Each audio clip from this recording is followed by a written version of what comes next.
Hello दोस्तों, मैं DC Yadav आप सभी लोगों का DCIS इंस्टीट्यूट पे भरपूर स्वागत करता हूं। 17 नवंबर 2022 के करंट अफेयर्स के साथ हम आपके समक्ष प्रस्तुत हुए हैं। पढ़ेंगे सबसे अलग अंदाज में हम डेली का करंट अफेयर्स। तो चलते हैं अपने पहले सवाल की ओर। आज का अपना पहला सवाल है कि सुर्खियों में रहा विक्रम यश क्या है? ए तोप, बी पनडुब्बी, सी रॉकेट या डी ड्रोन।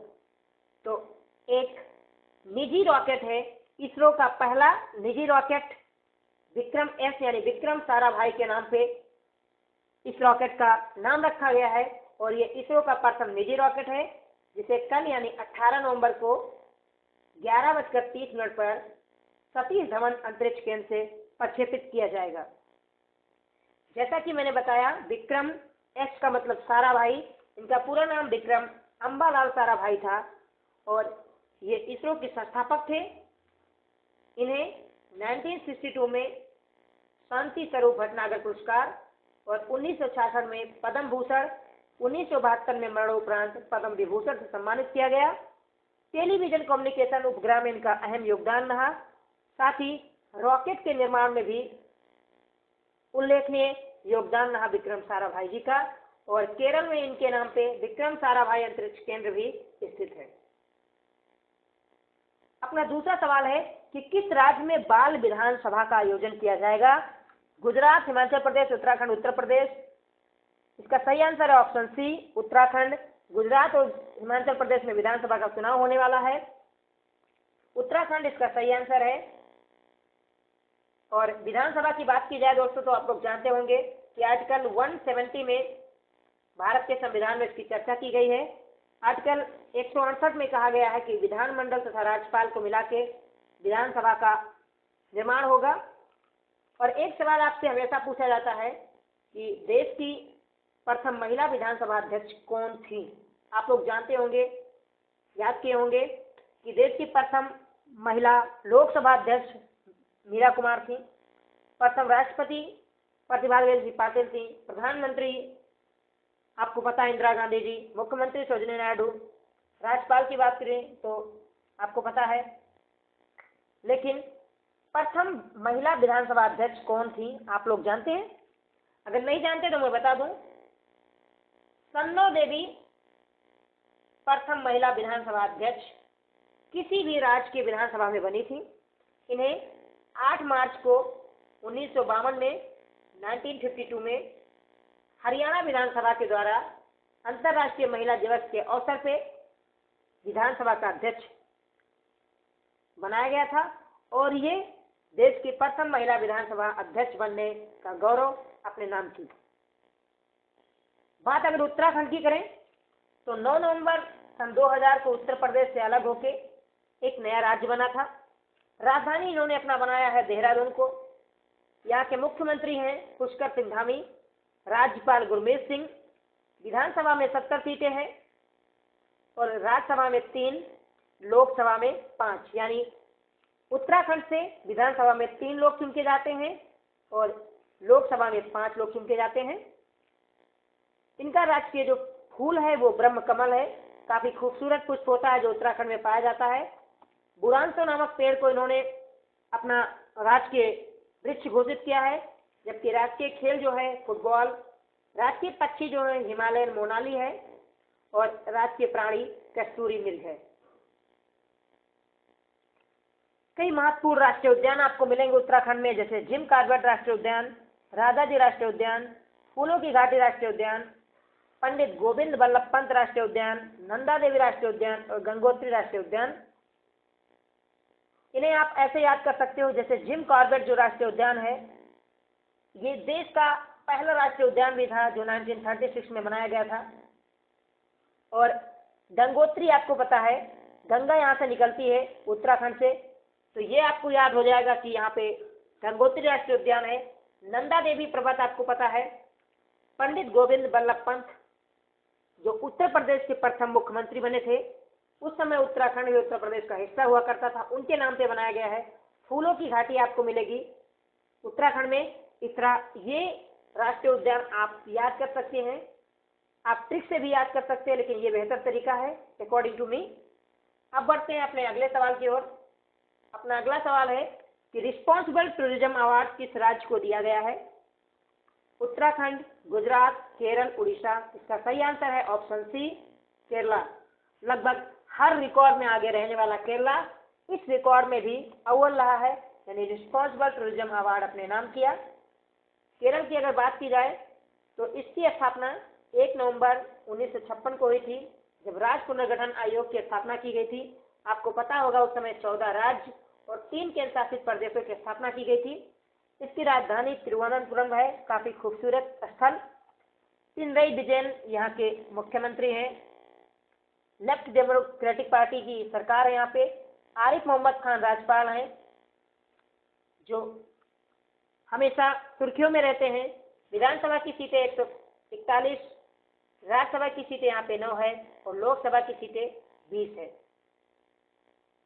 काफी महत्वपूर्ण स्थल केरल पर्यटक की दृष्टि से। यहाँ का राज्य के पक्षी आपको ग्रेट हॉर्नबिल मिलेगा। ये और कई राज्यों का राज्य के पक्षी है, कमेंट करके बताइएगा, क्योंकि ये वेस्टर्न घाट में पाया जाता है। आपको पता होगा जो ये एरिया वेस्टर्न घाट है, यहाँ पर काफी अच्छी मात्रा में ग्रेट हॉर्नबिल पाया जाता है। इसलिए केरल ने अपना जो राज्य के पक्षी बनाया है वो ग्रेट हॉर्नबिल को बनाया है। राजकीय फूल यहाँ का है गोल्डन साबरटी। राज्य के जो फल है, इन्होंने जैक फ्रूट यानी कटहल को बनाया है। तो कटहल जो एक सब्जी है, एक फल भी है, इसको इन्होंने अपना राज्य के फ्रूट घोषित किया है। जबकि राज्य के पेड़ की बात की जाए तो नारियल, जो काफी अच्छी मात्रा में केरला, तमिलनाडु के इन क्षेत्रों में पाया जाता है। और कई राष्ट्रीय उद्यान केरल में है, जैसे अन्नायमुडी राष्ट्रीय उद्यान, इराम्बीकुलम, पंपदुम सोला, माथी कित्तन, पेरियार और साइलेंट वैली। ये सवाल हमेशा आपसे पूछा जाता है, साइलेंट वैली कहाँ है? शांति घाटी नेशनल पार्क है। आपको पता है कि केरल में है। केरल में मोहिनीअट्टम जो शास्त्रीय नृत्य है, ये भी है। अब चलते हैं अपने अगले सवाल की ओर। अपना अगला सवाल है कि हाल ही में जारी जलवायु परिवर्तन सूचकांक 2023 की रिपोर्ट आ चुकी है। इसमें भारत का कौन सा स्थान है? इसका सही आंसर ऑप्शन डी, 8वां। भारत ने इस बार अपने सूचकांक में फिर से सुधार किया है और 10 से घट के 2 अंकों का सुधार होकर अब भारत की जो रैंकिंग है इसमें 8 आ गई है। हर साल की तरीके से इस बार भी प्रथम 3 स्थान पे किसी को नहीं रखा गया है, यानी पहला, दूसरा और तीसरा स्थान इस बार भी खाली है। चौथे स्थान पे डेनमार्क को, 5वें स्थान पे स्वीडन को और 6ठे स्थान पे चिली को रखा गया है। सबसे बड़ी बात यह है कि जहां डेनमार्क और स्वीडन दोनों यूरोपियन कंट्री हैं, चिली एक लैटिन अमेरिकी देश यानी साउथ अमेरिका महाद्वीप का देश पहली बार शामिल हुआ इस लिस्ट में। आप ये कह सकते हो अगर 3 स्थानों को खाली ना माना जाए तो टॉप 3 में चिली का स्थान है, यानी बहुत बेहतर स्थान प्राप्त किया है चिली ने। और भारत की बात मैंने आपको पहले बता दी, भारत अपने नवीकरणीय ऊर्जा को बेहतर करने के कारण इस वर्ष 8वें स्थान पे रहा जलवायु परिवर्तन इंडेक्स 2023 में। अगला सवाल अपना है कि एशियाई एयरगन चैंपियनशिप जो कोरिया में हो रहा है, यहाँ पे मोहली घोष ने कौन सा पदक जीता है? ए स्वर्ण पदक, बी रजत, सी कांस्य या डी ए और बी दोनों, यानी स्वर्ण और रजत दोनों। इसका सही आंसर है ऑप्शन ए, गोल्ड पे निशाना साधा है मोहली घोष ने। एशियाई एयरगन चैंपियनशिप में 10 मीटर पिस्टल में इन्होंने निशाना लगाया है। तो शूटिंग में भारत का दबदबा कायम है। मोहली घोष ने कोरियाई में एशियाई एयरगन चैंपियनशिप में स्वर्ण पदक अपने नाम कर लिया है। भारत में शूटिंग से संबंधित कई महत्वपूर्ण खिलाड़ी हैं जिन्होंने बहुत अच्छे कीर्तिमान स्थापित किए हैं इतिहास में। इनमें सबसे पहले नाम आता है अभिनव बिंद्रा का। अभिनव बिंद्रा जिन्होंने 2008 के ओलंपिक में गोल्ड पे निशाना साधा था, यानी भारत को गोल्ड दिलाया था। और ओलंपिक में पहला गोल्ड दिलाने का जो शूटिंग में काम किया था वो अभिनव बिंद्रा जी ने किया था। इसके अलावा टोटल ओलंपिक में 4 मेडल भारत ने जीते हैं शूटिंग के क्षेत्र में। जैसा मैंने पहले बताया कि अभिनव बिंद्रा ने 2008 के ओलंपिक में गोल्ड जीता था। इसके अलावा राज्यवर्धन सिंह राठौर का नाम आपने सुना होगा, ये देश के खेल मंत्री भी रह चुके हैं।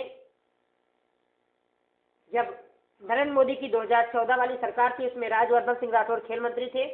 इन्होंने ओलंपिक में रजत पदक यानी सिल्वर मेडल जीता था। इसके अलावा विजय कुमार ने भी सिल्वर मेडल ओलंपिक में जीता था।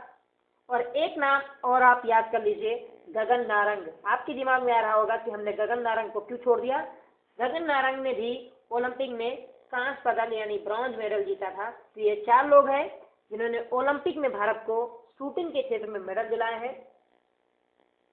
इसके अलावा जीतू राय का नाम कौन भूल सकता है, जिन्होंने एशियन गेम्स में गोल्ड पे निशाना साधा था और जिन्हें उत्तर प्रदेश सरकार ने, आपको पता है सेना के जवान है जीतू राय, इन्होंने एशियन गेम्स में गोल्ड मेडल जीता था, सम्मानित किया था।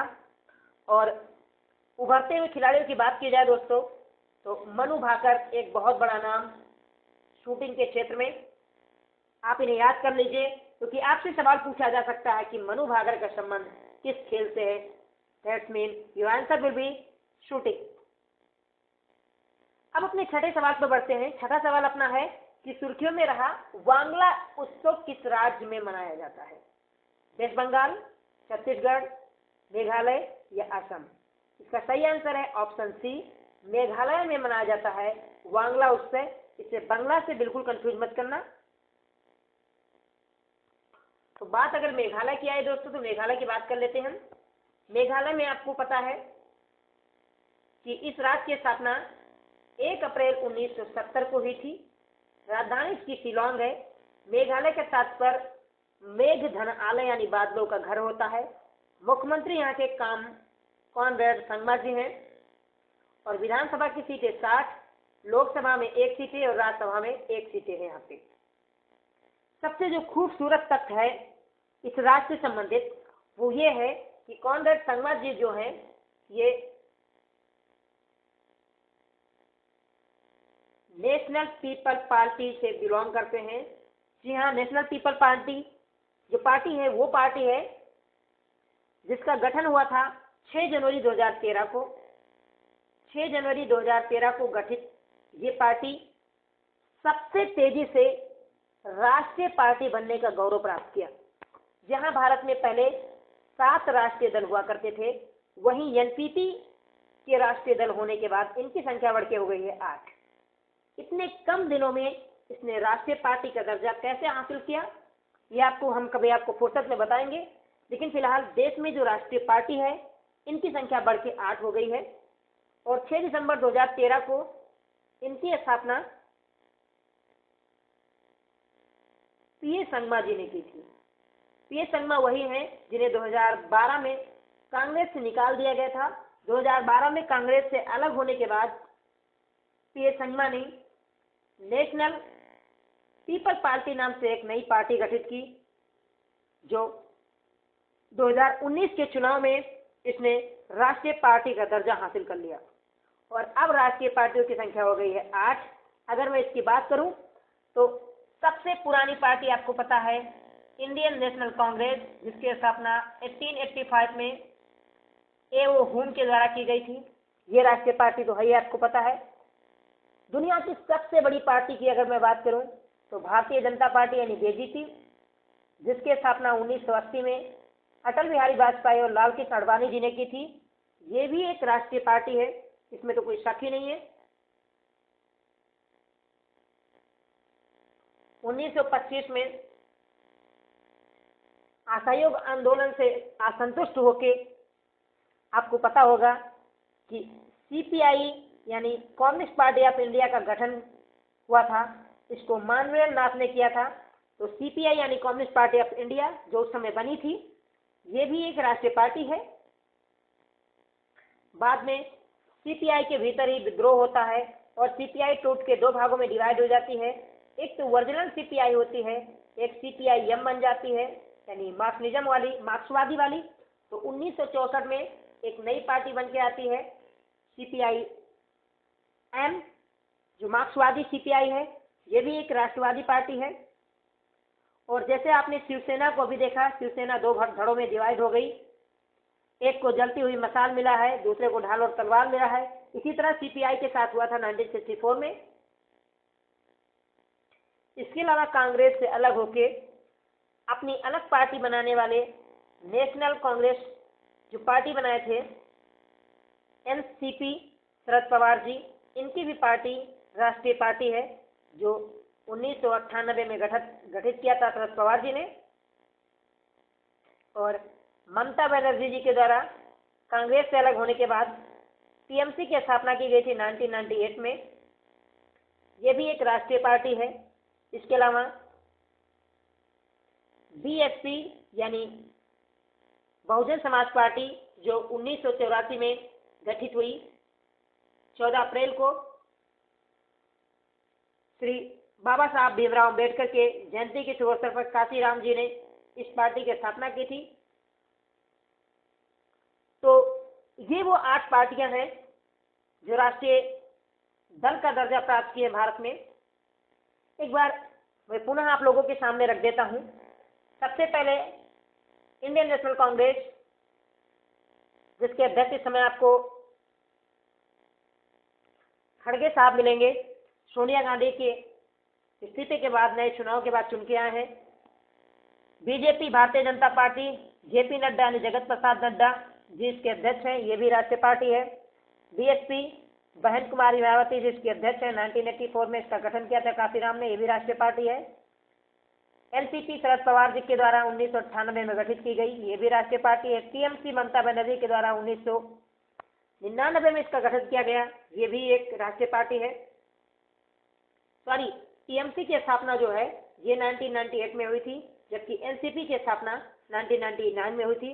इसके अलावा सीपीआई मार्क्सवादी कम्युनिस्ट पार्टी 1925 में स्थापित और 1964 में मार्क्सवादी एम में डिवाइड हो गई। तो ये वो पार्टी है। और लेटेस्ट पार्टी जो है एनपीपी है, यानी नेशनल पीपल पार्टी, जो आपको मेघालय में मिलेगी। ये वो 8 राष्ट्रीय दल हैं भारत के। अगला सवाल है दोस्तों कि नो मनी फॉर टेरर, इसका सम्मेलन हुआ है किस देश में? हाल ही में हुआ है। ए इंडोनेशिया, बी किर्गिस्तान, सी कंबोडिया या डी भारत?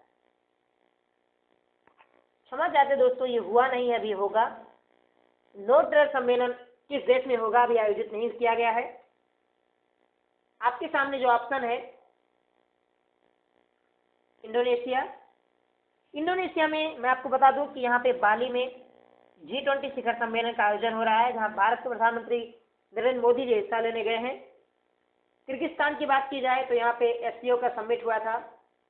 कंबोडिया की बात की जाए तो यहाँ पे आसियान भारत शिखर सम्मेलन 19वां जो है ये समिट होस्ट हुआ। अब भारत में नो मनी फॉर टेरर सम्मेलन होगा और ये सम्मेलन 18 से लेकर 19 नवंबर के बीच आयोजित किया जाएगा। इसकी शुरुआत 2018 में हुई थी और सबसे पहले ये पेरिस में किया गया था, जबकि 2019 में बात करूं तो 2019 में ऑस्ट्रेलिया ने इसको होस्ट किया था, नो मनी फॉर टेरर, और इसका 3rd एडिशन भारत में होगा 18 से 19 नवंबर के बीच में। हमारा अगला सवाल है कि सी विजिल 22 क्या है? सी विजिल 22 क्या है? गृह मंत्रालय की आपातकालीन बैठक है या इसरो का अत्याधुनिक रडार है, भारतीय नौसेना का अभ्यास है या इनमें से कोई नहीं? Option C is correct answer. Actually क्या है कि भारतीय तटरक्षकों के द्वारा हिंद महासागर में एक अभ्यास किया जाता है।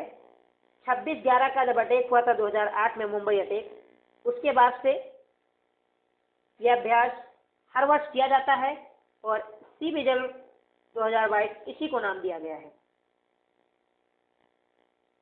अपना आखिरी सवाल है दोस्तों कि फीफा वर्ल्ड कप का आयोजन किस देश में होगा? अर्जेंटीना, जर्मनी, कनाडा या कतर? तो इसका सही आंसर है ऑप्शन डी, कतर। पहली बार किसी अरबियन कंट्री में होस्ट होगा फीफा वर्ल्ड कप। जी हाँ, फीफा। और जबकि एशिया की बात की जाए तो एशिया में दूसरी बार फीफा वर्ल्ड कप का आयोजन हो रहा है। इससे पहले 2002 में जापान प्लस कोरियाई जो गणराज्य है उसके कोरियाई गणराज्य और जापान में होस्ट हुआ था फीफा वर्ल्ड कप 2002 में। अब ये कतर में होस्ट हो रहा है, तो एशिया में हो रहा है, इसलिए आपके लिए काफ़ी इम्पोर्टेंट है। जिन्हें फीफा के बारे में नहीं पता उन्हें हम बता दें, फीफा का पूरा नाम होता है फेडरेशन इंटरनेशनल फुटबॉल एसोसिएशन, ये इसका पूरा नाम होता है। इसकी स्थापना हुई थी 1904 में। 1904 में फीफा की स्थापना की गई थी। इसका मुख्यालय आपको मिलेगा ज्यूरिख आपको मिलेगा स्विट्जरलैंड में, जो यूरोपीय महाद्वीप का एक देश है।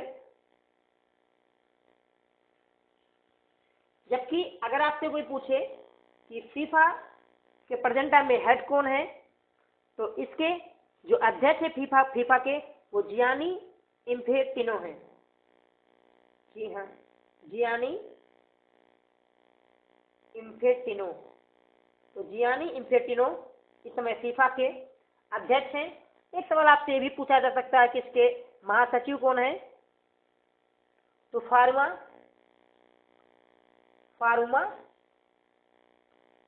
समोरा इसके महासचिव है फीफा के। और फीफा के बारे में आप लोग जानते होंगे दोस्तों बहुत सारी चीजें, कि इसमें जो सबसे सफल देश रहा है फीफा में अगर बात की जाए तो ब्राजील रहा है। ब्राजील एक ऐसा देश है जिन्होंने 5 बार फीफा वर्ल्ड कप को जीता है, जबकि 4 बार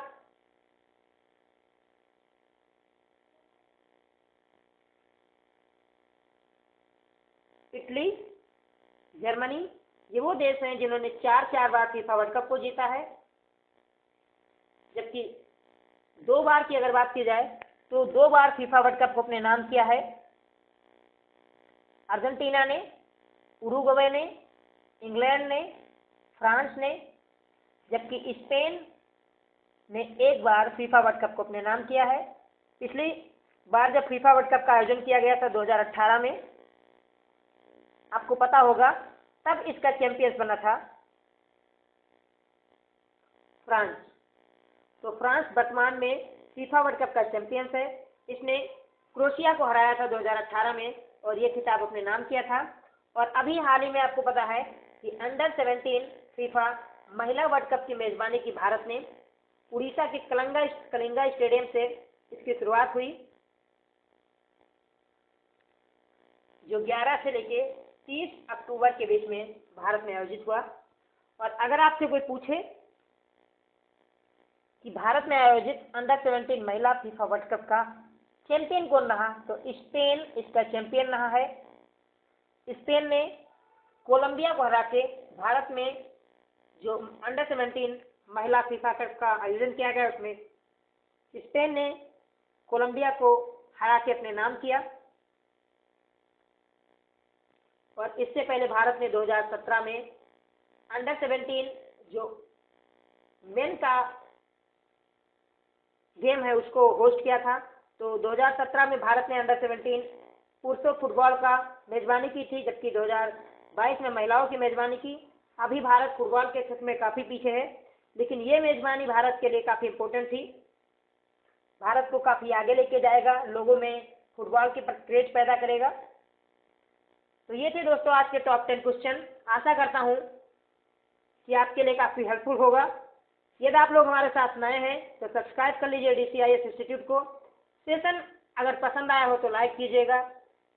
अब तक सब्सक्राइब नहीं किया तो प्लीज़ सब्सक्राइब कर लीजिए, बेल आइकन को प्रेस कर लीजिएगा और अच्छा लगे तो अपने दोस्तों के साथ भी शेयर कीजिएगा। आप हमारे साथ जुड़े इसके लिए आपका बहुत बहुत धन्यवाद, बहुत बहुत आभार। आपका दिन शुभ हो। जय हिंद, जय भारत।